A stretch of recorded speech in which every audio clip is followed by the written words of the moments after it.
অহনার ছোট মামু অহনাকে বলে দুর্গাদেবী বিয়ের জন্য একটা শাড়ি কিনেছে তোমার জন্য। তিনি অহনাকে জিজ্ঞাসা করেন যে এই শাড়িটা পরবে তো তুমি?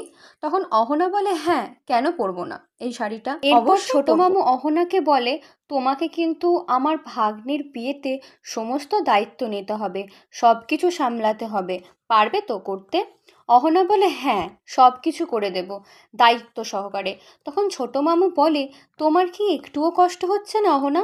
এই যে তোমার প্রাক্তন স্বামীর সাথে অন্য একটা মেয়ের বিয়ে হয়ে যাচ্ছে, যার সাথে তোমার ধুমধাম করে একসময় বিয়ে হয়েছিল, এত কিছুর পর নিজের চোখে এই বিয়েটা দেখতে পারবে তো তুমি? তখন অহনা বলে সবটুকু দিয়ে এই বিয়েটা সামলানোর চেষ্টা করব, যদি দরকার পড়ে নিজের শেষ রক্তবিন্দুটাও দিয়ে দেব। অন্যদিকে অর্জুনের পরিবারে অনেকেই অর্জুনকে অনেক প্রশ্নের মধ্যে ঘিরে ফেলে। সবাই বলে অহনাকে ফিরিয়ে নিয়ে আসতে, এত ঝগড়াঝাটি না করে ওকে তো ফিরিয়েই নিয়ে আসতে পারিস। তখন অর্জুন বলে আমি কেন ফিরিয়ে নিয়ে আসবো? সে তো নিজেই এই বাড়ি ছেড়ে চলে গেছে, কারণ সে আমার সাথে থাকতে চায়নি, তাই আমার ডিভোর্স দিয়ে এই বাড়ি থেকে বেরিয়ে গেছে সে। তাই এই বাড়িতে ফিরে আসতে হলে ওকে নিজে থেকেই আসতে হবে, আমি যাব না। তখন সবাই বলে তাহলে তুই কোনোদিনই অহনাকে ভালোবাসতে পারিসনি? এই কথাটা শুনে অর্জুন কিছুক্ষণের জন্য থমকে যায়। তার মনে মনে ভাবনা শুরু হয় যে সত্যি কি সে অহনাকে ভালোবাসে না। অর্জুন মনে মনে বলে তোমরা যদি বুঝতে পারতে আমার মনে অহনার জন্য ঠিক কতটা ভালোবাসা আছে, তাহলে হয়তো এই প্রশ্নগুলো তোমরা আমায় কেউই করতে পারতে না। কিন্তু সে অহনার ওপর এতটাই রেগেছিল যে রাগের মাথায় সবাইকে বলে তোমরা প্লিজ এখান থেকে যাও, আর অহনার ব্যাপারে কথা বলা বন্ধ করো। আমার ভালো লাগছে না, খুব টায়ার্ড আছি, বিশ্রাম নেব আমি। অর্জুনের বাড়িতে বড় মা অর্থাৎ অর্জুনের মায়ের কথায় টুকুন হঠাৎ করে বাড়িতে ফিরে আসে। সেটা দেখে সবাই হঠাৎই অবাক হয়ে যায়। তারা প্রত্যেকে টুকুনকে জিজ্ঞাসা করে কী রে, কিছু না বলে কিছু না জানিয়ে হঠাৎ বাড়িতে ফিরে আসলি যে? তখন টুকুন সকলকে বলে যে বড় মার কথা আমার কাছে তো সবসময় আদেশের সমানই ছিল, তোমরা তো সকলেই সেটা জানো, তাহলে এখন এই প্রশ্ন কেন করছো? বড়মা যখন আমাকে এই বাড়িতে আসতে বলেছে, তখন আমাকে তো এই বাড়িতে আসতেই হতো, তাই না? কারণ বড়মার কথা যে আমি কোনোদিনও ফেলতে পারিনি, আর না কোনোদিন পারবো। তখন বাড়ির সকলে দুর্গাদেবীকে জিজ্ঞাসা করে এ কেমন ব্যাপার, তুমি সকলকে জানাওনি তো যে টুকুন বাড়িতে আসছে? তখন দুর্গাদেবী সকলকে বলে যে আমি জানানোর কথা ভুলে গিয়েছি, কারণ আমি ভাবছি বিয়েটা যখন ছোটোখাটো করে হচ্ছে, তখন টুকুনকে ডেকে নিই, ছেলে হিসাবে এ বাড়ি থেকেও যাবে, এমনিতেও তো আমরা বেশ কজন ছাড়া কেউ এই বিয়েতে যাচ্ছি না, তো দাদার সাথে থাকার জন্য টুকুন না হয় যাবে।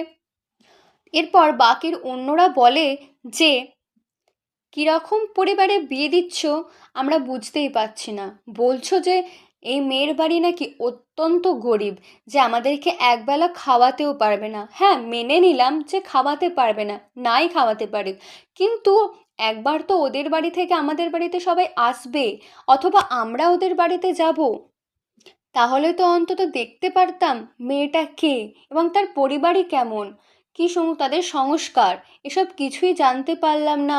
হুট করে একটা মেয়ে ঠিক করলে তার সাথে নিজের ছেলের বিয়ে দিয়ে দিচ্ছ, এ কেমন ব্যাপার? তখন দুর্গাদেবী বলে ঠাকুরঝি এত ভাবনা কেন করছো? আমি আমার ছেলের বিয়ে আবার দিচ্ছি, এর পিছনে নিশ্চয়ই কিছু কারণ আছে। আর আমি একটা ছোট ঘরের মেয়েকেই আনতে চাইছি, যে গরিব ফ্যামিলি থেকে মেয়ে আসবে, সেই মেয়েটা অন্তত আমাদের সাথে খুব অন্যদিকে অহনার বাড়িতে কিছু কাকিমারা আসেন তার ছোট মামুর কাছে। তারা সবাই অহনাকে দেখে বলে এত মিষ্টি মেয়েটাকে বিয়ে কেন দিচ্ছেন না কাকাবাবু, বিয়ে দিয়ে দিন। তখন ছোট মামু বলে আমার মেয়ে বিয়ে করতে চায় না, ও চায় নিজের পায়ে দাঁড়াতে, ওর বিয়ের প্রতি কোনো আগ্রহ নেই। আমি ওকে অনেকবার জিজ্ঞাসা করেছি কী রে মা, তুই বিয়ে করবি, তোর কি বিয়ে করবার ইচ্ছা আছে? কিন্তু অহনা মা আমাকে সবসময় বলে যে না বাবা, আমার বিয়ে করার একদমই ইচ্ছা নেই, আমি নিজের পায়ে দাঁড়াতে চাই।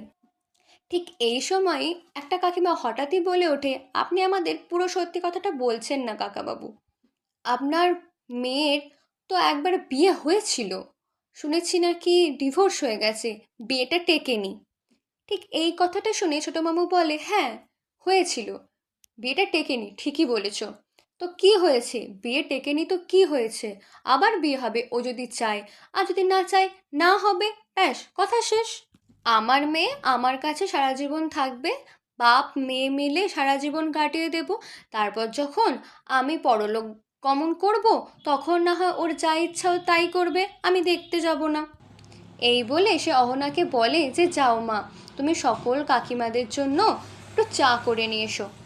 তখন অহনা বলে, হ্যাঁ আমাকে 2 মিনিট সময় দিন, আমি এক্ষুনি আপনাদের সকলের জন্য চা করে নিয়ে আসছি, আপনারা সকলে মজা করুন। তখন একটা কাকিমা বলে ওঠে, কেন রে মা, তুই মজা করবি না?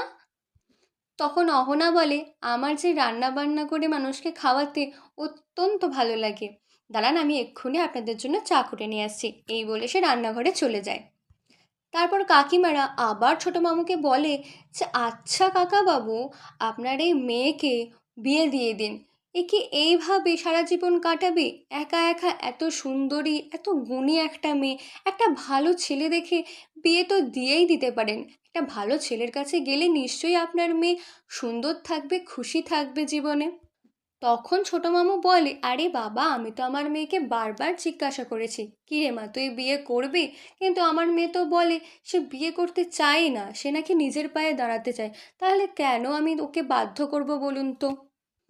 তখন কাকিমারা বলে, আপনি তো সবসময় নিজের জন্য কথা বলছেন, বলছেন নিজের কাছে রেখে দেবেন, কিন্তু একবারও কি ভেবে দেখছেন না, সত্যি যদি আপনি আপনার মেয়েকে ভালোবেসে থাকেন, তাহলে তো নিশ্চয়ই ভাববেন যে আপনার মেয়েকে একা একা কেন থাকতে হবে সারা জীবন, তো একটা ভালো সঙ্গী খুঁজে দেবেন তাই না ওর জন্য।